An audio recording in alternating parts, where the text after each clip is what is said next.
Vous savez pourquoi les mensonges d'Usopp se réalisent? Parce qu'il n'a jamais menti. Saga finale de One Piece. Imu est tombé et l'équipage fait face à son ultime obstacle, Barbe Noire.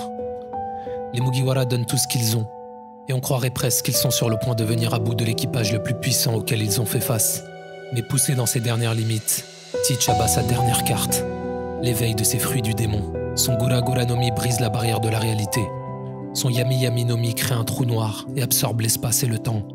L'objectif de Barbe Noire est simple, rejoindre le siècle oublié pour percer les secrets du monde et obtenir la dernière clé qui va lui permettre d'atteindre le One Piece. Les Mugiwara sont de nouveau séparés. Ils dérivent à travers les rouages de la réalité et peuvent se rendre n'importe où, à n'importe quelle époque. Toutes les personnes qui leur sont chères, toutes les époques qui ont marqué leur existence, sont juste là, à portée de main. Zoro revoit Kuina en vie s'entraînant avec lui. Brook aperçoit son équipage jouant joyeusement à bord du Rumbar. Nami revoit sa vie aux côtés de Belle-Mère, avant qu'Arlong ne vienne tout détruire. La tentation est forte, mais ils ne doivent pas perdre de vue leur objectif, empêcher Barbe Noire de changer le cours de l'histoire et d'atteindre le One Piece. Mais vous vous en doutez, un des membres de l'équipage ne va en faire qu'à sa tête et faire un détour pour se rendre dans une bulle temporelle. Il trouve refuge dans un point de l'espace et du temps où un petit garçon mène une vie triste, sans père, et avec une mère sur le point de mourir. Pour passer inaperçu, il enfile un costume et brise la règle la plus importante, interagir avec le passé. Il fait alors face à lui-même, tente de rassurer le petit garçon qu'il était, lui parle de ses futures aventures, de pirates venant sur Syrup, de poissons rouges de la taille du Nil, de dragons, de chiens à 3 têtes, et d'une armée de 8000 hommes sous ses ordres. L'enfant boit chacune de ses paroles, et chaque mot est une étincelle qui allume un feu rempli d'espoir dans son cœur.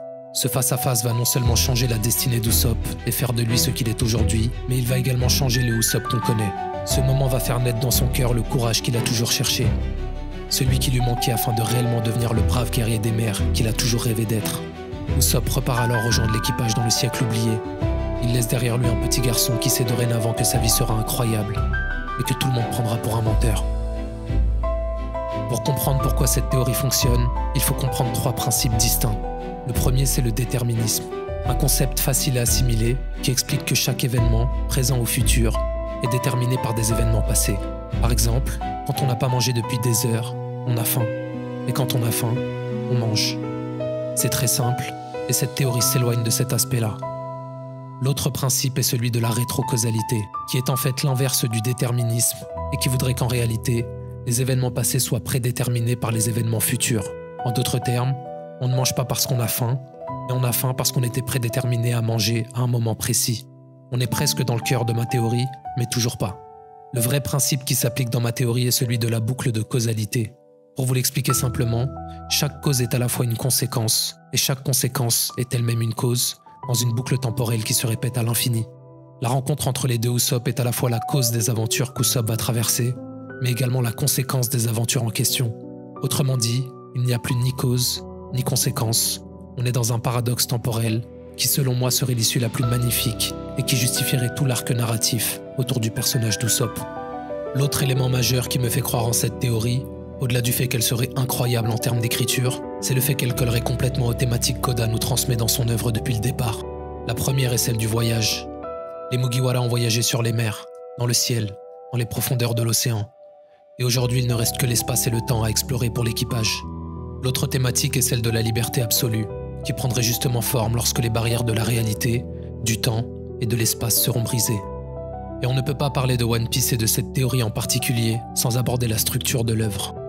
One Piece, depuis le début, est construit sur 2 timelines.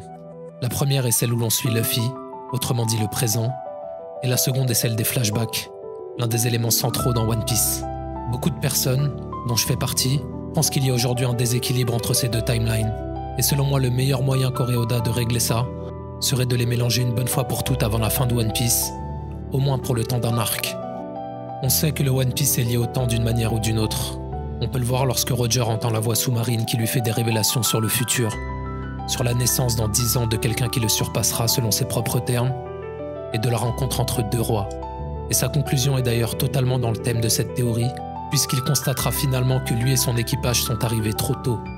C'est pour cette raison que je n'exclus pas non plus une rencontre entre Luffy et Goldie Roger avant la fin du manga.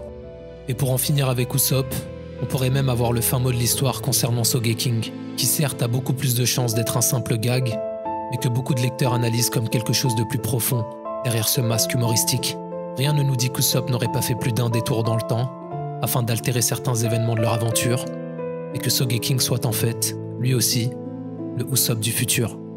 Quoi qu'il en soit, on peut appeler ça une théorie, on peut appeler ça du fantasme pur et simple, mais il faut comprendre que les meilleures théories ne sont pas toujours celles qui s'appuient sur les événements ou les règles de l'univers d'Oda. Il a déjà prouvé qu'il pouvait changer certains éléments, même certains vieux de plus de 25 ans, en l'espace d'un seul chapitre. Alors en réalité, même les théories les plus rationnelles ont des fondements bancals, et théoriser sur One Piece, c'est avant tout rêver, car c'est l'un des messages principaux de l'œuvre. Juger One Piece à travers le filtre de la rationalité, c'est déjà ne pas avoir compris son message.